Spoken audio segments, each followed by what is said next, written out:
திருச்சிற்றம்பலம். கோயில் திருப்பதிகம் மாணிக்கவாச பெருமான் அருளியது.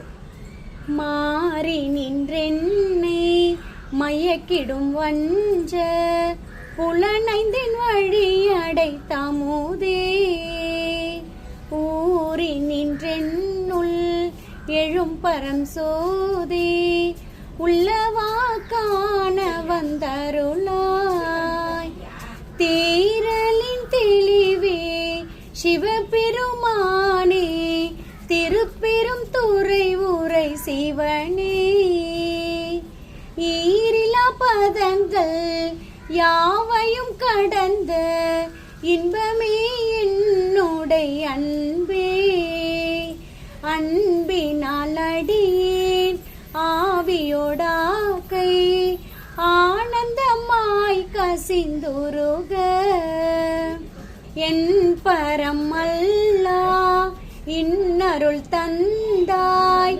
யானிதற்கில்லன்னோர் கைமாறு, முன்புமாய் பின்பும் முழுதுமாய் பரந்த முத்தனே முடிவில்லா முதலே, தென் பெருந்துறையாய் சிவபெருமானே சீருடை சிவபுரத்தரசே. திருச்சிற்றம்பலம்.